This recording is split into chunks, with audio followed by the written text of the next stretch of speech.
Tem um estudioso sobre assuntos policiais, que é professor da Universidade de Albany, nos Estados Unidos, chamado David Bailey. Não é a bebida, não queiram confundir com a bebida. Ele escreveu uma vez o seguinte: a manutenção da ordem é a função essencial do governo. Não apenas a própria legitimidade do governo é em grande parte determinada por sua capacidade de manter a ordem. Mas também a ordem funciona como critério para se determinar se existe ou não governo. Tanto conceitual quanto funcionalmente, governo e ordem andam juntos. Bom, perdeu-se a ordem, perdeu-se o governo. Ou perdeu-se o governo, foi-se a ordem. A gente já teve no Brasil, nos últimos 25 anos, mais de 300 paralisações de policiais, militares e civis nos nossos estados todos. É um absurdo. A gente voltar um pouco no tempo, pouco mais do que isso, em 1980, oficiais da PM do Corpo de Bombeiros cercaram o Palácio da Guanabara, o governador Chagas Freitas, exigiram melhores salários, invadiram os jardins do palácio. Aí, conversa, aconteceu o quê?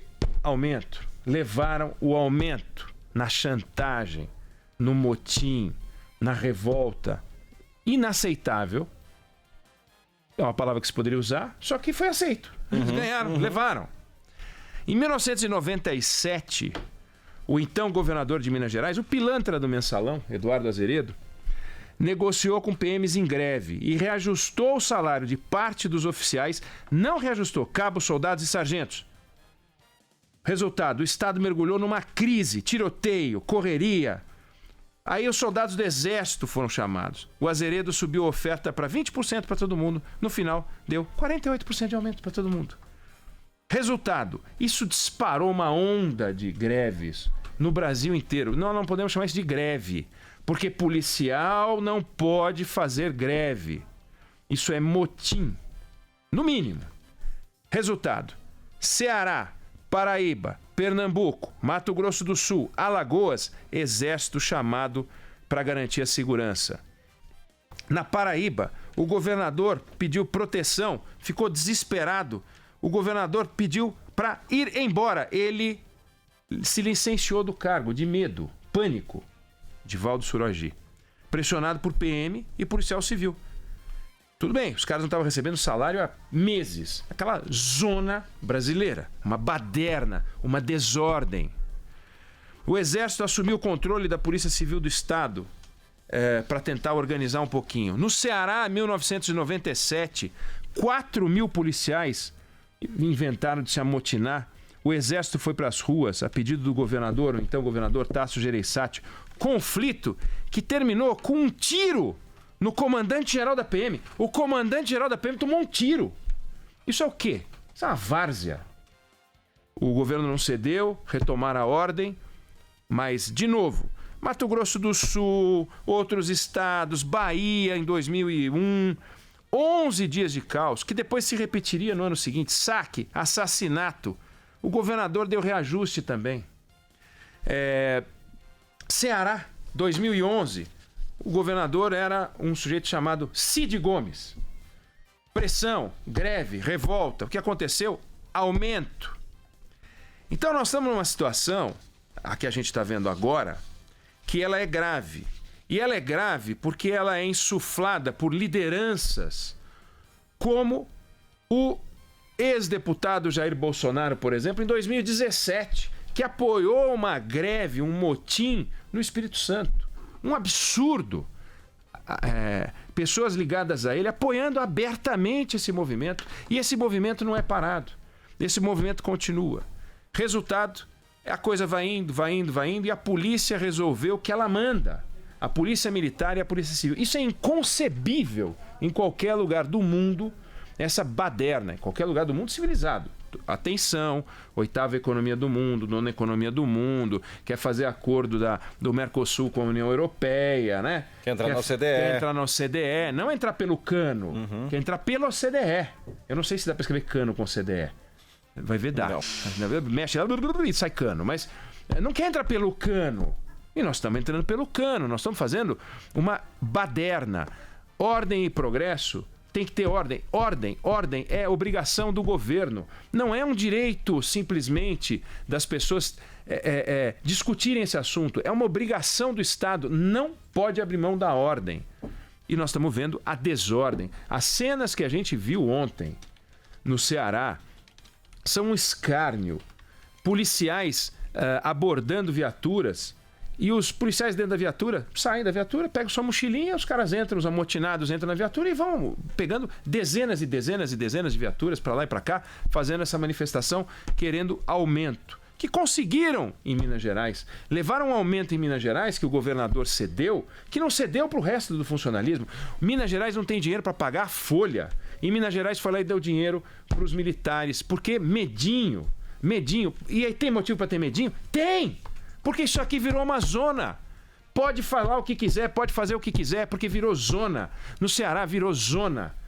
Aí vai uma cena que é inacreditável, onde não dá pra gente falar se tem uma vítima. Um senador da República se comportando de uma maneira feito... Acho que nem Napoleão de Hospício faz o que ele fez. Porque Napoleão de Hospício, no mínimo, anda a cavalo, não sobe numa retroescavadeira, né? Não tinha retroescavadeira no tempo de Napoleão. Então, o máximo podia era um cavalo. O senador, que foi prefeito de Sobral, mas não é. Que foi governador do estado, mas não é mais. Que é senador, mas está licenciado. Se comportando como se fosse coronel. Na minha Sobral, não. Chega no aeroporto, sobe numa retroescavadeira, que não foi ele que pilotou. Ele fez uma... Como é que chama? Não é carreata. Como é que chama? Tratorata. Tratorata, pode ser. Né? Uhum. Foi indo em direção a um batalhão que estava ocupado, porque eu vou desocupar, eu sou dono dessa cidade. Como disse o Simão, ele foi de retro, né? Foi de retro. Vai de retro. Como os Gomes acho que mandam naquele lugar, numa atitude coronelesca, ele foi pra lá e pegou um megafone. Vê se Napoleão faria isso. Não tinha megafone, também a gente precisa... Mas veja se Napoleão faria isso. Pegar um megafone e falar, vocês têm 5 minutos para sair daqui. Imagina se tem cabimento um negócio desse. Vocês têm 5 minutos para sair. Aí o cara falou, quem é o senhor para falar uma... Que autoridade o senhor tem? Daí ele não falou assim, porque ele não era o Weintraub. Esteja preso. Se fosse o Weintraub, falaria, esteja preso, né? Mas ele deu ordem de prisão. Tinha vários amotinados. Imagina que coisa de Napoleão. Aí ele chega lá, vocês têm 5 minutos. Aí os caras não saem. Ele pega uma retroescavadeira e joga em cima das pessoas. Se não tomasse o tiro, ele não teria matado alguém, talvez? Quantos ele não teria matado? Ele não teria passado por cima de alguém? Será que não teria morrido ninguém? Será que esse sujeito não teria se tornado um assassino? Ele foi parado com um tiro. Tem cabimento alguém apontar uma arma pro peito de um senador da República? Não foi tiro de alerta que subiu e desceu. Porque você sabe que o tiro sobe na velocidade que sobe e desce. E se acertar o cocuruto de alguém, fura, mata. Não foi isso. O sujeito apontou a arma pro peito. E acertou. Esse cara é bom de tiro. Ele não acertou... Se bem que foram vários tiros. Acertou um tiro, tá? Então saindo aí que foram 2, acertou um tiro. O tiro pegou perto do pulmão, não furou o pulmão. Sortudo, esse cara nasceu de novo. O fato é, esse sujeito foi pra cima deles e tomou tiro. Mais de um atirou. Mais de um. Pelo menos 3 atiraram contra ele. Atiraram contra um senador da República. Se isso não é uma desordem, um sujeito que é senador da República, que acha que vai resolver as coisas na mão, que autoridade tem? Qual é a confiança que esse camarada mostra no Estado? É a confiança que a gente tem no Estado, que hoje é comandado pelas milícias. Porque você tem que negociar com a milícia. Então não adianta confiar no Estado. O Cid Gomes mostrou que ele não confia no Estado. Cadê o Estado? O Estado não estava lá. Ou tinha policiais amotinados, ou tinha um senador amalucado. O Senado não estava lá, a polícia não estava lá. Tava um doido de um lado e doidos dos outros, amotinados, cometendo um crime, infringindo a Constituição. E ele atacando os caras com um trator. Aonde você vê uma cena dessa? Uma coisa é uma manifestação de fazendeiros com seus tratores, né, para protestar contra o preço do milho, sei lá o que for. Outra coisa muito diferente é o que ele fez. Ele foi pra cima dos caras. Ele estava disposto a parar aquele trator em que momento? Ele ia andar mais 12 centímetros, é isso? Não, vou andar mais 12 centímetros só. A cena do trator, antes do tiro, ele ia passar por cima daquela turma. Saiam da frente que eu sou o Sidão. É um doido que foi pra cima dos caras. Ele podia matar alguém. Bom, condiz com o perfil das histórias da família dele que a gente escuta, condiz com o perfil de histórias do Ciro Gomes, que também não confia, não demonstra confiar no Estado, a ponto de, porque estava importunando, fazendo barulho na porta da casa dele, ele desce e vai brigar com os caras, em vez de chamar pra polícia. Chama a polícia, mas ele não confia na polícia. O Cid Gomes não chegou lá e falou: olha, eu gostaria de conversar com vocês, eu fui prefeito dessa cidade, eu fui governador do estado, enfrentei esse problema, eu sou senador da República, me recebam pra gente conversar, vamos resolver. Não, eu sou o Sidão, eu sou o bacana, isso aqui é minha terra, Sobral é minha. E foi pra cima. Bom, isso é um problema dele, certo? Esse problema passa, porque o tempo vai passando, ele vai ficando velho e um dia ele morre, aí acaba. Mas e o Brasil? O que nós estamos construindo? Nós estamos construindo uma história que começa lá nos anos 80 e que vem vindo e que de 1997 para cá aconteceu 300 vezes, pelo menos, que é a polícia militar se sentindo o direito de fazer greve. Greve que foi apoiada pelo atual presidente da República no episódio de 2017. A Constituição Federal estabelece que não pode sindicalizar, não pode fazer greve. É proibido fazer greve. Não pode. Está escrito. É claro, não tem o que discutir. E a lei, tem lei dizendo que não pode. Tem lei federal, tem lei estadual. Tem tudo para dizer que não pode. E, no entanto, os caras fazem.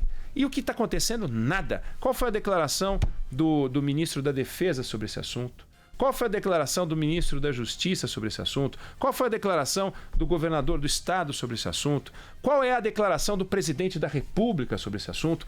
Como é que estão discutindo isso para proibir de vez que quer ser policial, não pode fazer greve? Agora, o policial tem que receber salário. Trabalhou março, recebe março. Não pode receber o salário de março em outubro. Não pode receber o 13º de 2018 em 2019. E ainda ser chamado de um sujeito que foi beneficiado porque os professores não receberam. Ele recebeu antes dos professores, só que com um ano de atraso. O camarada corre risco de vida. O camarada, se pegarem ele com a credencial de polícia, ele vai ser assassinado pelos bandidos. É assassinado pelos bandidos. É perseguido por bandidos. Então ele tem que ter proteção. Qual é a proteção que o policial tem? Nenhuma. Nenhuma proteção. Nós estamos na barbárie. Os policiais saem feito aventureiros ou heróis, ou seja lá o que for, fazem coisas de aventureiro, fazem coisas de herói, mas cadê a estrutura do Estado amparando o trabalho do policial? Não tem. Cadê a estrutura do Estado dando condições para ele trabalhar direito? Não tem. Cadê a estrutura do Estado dando a ele salário em dia, segurança jurídica para trabalhar e que quando ele atira e mata um bandido, não vai em cana? Não tem. Então nós temos um problema sério nesse campo e, obviamente, como a gente está discutindo o assunto da greve do motim, a gente está condenando algo que é inconstitucional. Mas é inconstitucional também a forma irresponsável como o Estado está lidando com a segurança desse país. Basta ver os índices de homicídio, basta ver que parte da polícia organiza as milícias, parte da polícia é parte do PCC. O que nós estamos construindo com isso? Que adianta o Paulo Guedes falar que a gente está entrando para o primeiro mundo? Que adianta a gente falar sobre economia de mercado se a gente está nessa várzea na área de segurança? Se uma pessoa não pode sair de casa porque não pode confiar, não sabe se o policial que está abordando vai dar um tiro ou não vai dar um tiro. O policial não sabe também se ele vai tomar um tiro quando voltar para casa. Porque ele está na moto dele, foi comprar pão, resolve assaltar a padaria e ele morre. Então, policial está ferrado, a sociedade está ferrada, nós estamos doentes nessa área. Eu queria repetir a frase do estudioso americano, que vive num lugar muito mais civilizado do que o nosso, infelizmente, mas a preocupação dele é: a manutenção da ordem é a função essencial do governo, não apenas a própria legitimidade do governo. A legitimidade do governo é em grande parte determinada por sua capacidade de manter a ordem, mas também a ordem funciona como critério para determinar se existe ou não governo. Nós não temos governo. tanto conceitual quanto funcionalmente, governo e ordem andam juntas. Se nós não temos ordem, nós não temos governo.